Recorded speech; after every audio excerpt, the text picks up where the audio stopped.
Alright mga amigos, ayon sa ating trusted source na si Mr. Rick Glazer, langaw ang pay-per-view ng sagupaang Sebastian Pondora at Team Su noong March 30. Sa likod ng pagiging maaksyon at magandang boxing event na ito, pero financially disaster daw ang inabot ng first PBC pay-per-view event mula sa kanilang bagong broadcast partner na Amazon Prime. Ayon kay Glazer, mula sa kanyang pinagkakatiwalaang source mula pa noong taong 2004, posibleng pinakamababang pay-per-view record daw ang nagawa ng Pondora versus 2, tinatayang below 50,000 pay-per-view buys lamang. Kahit nga daw ang mga operatiba ng PBC na madalas magpalutang ng mga imbentong pay-per-view numbers nananahimik ngayon sa pay-per-view sales ng Sebastian Pondora versus Team Su. Basahin po natin ang mismong sinabi ni Rick Glazer.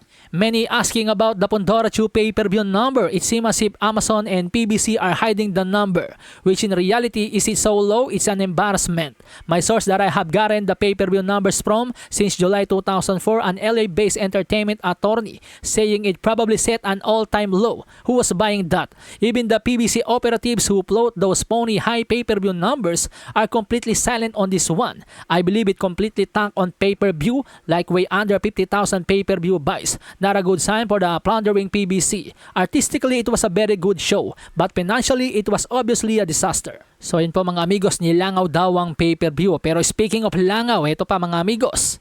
Matapos i-anunsyo ang WBC World Super Lightweight Championship sa pagitan ni Devin the Dream Haney at King Ryan Garcia. Marami nga pong na-excite sa laban na ito, lalo na yung ikalat pa ni Ryan Garcia. Yung sparring session ni Tank Davis at Devin Haney, kung saan ang highlights ay ang panggugulpe ni Tank Davis kay Devin Haney. Maganda ang unang mga palitan ng maaanghang na salita ni Ryan Garcia at Devin Haney, kaya naman sa unang araw pa lang ng pagbebenta ng kanilang tickets, 10,000 tickets agad ang kanilang nabenta.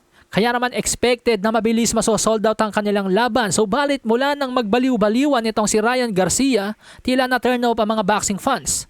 Mula nun hindi na nga po halos gumalaw ngayon ang tickets ng sagupaang Ryan Garcia at Devin Haney. At isinisisi yon kay Ryan Garcia, pati na rin syempre sa hindi magandang undercards ng laban. Mula sa $878 na presyo, bumaba ng $588 last week at ngayon $355 na lamang. Palatandaang hindi bumebenta ang tickets ng King Rai versus Devin Haney.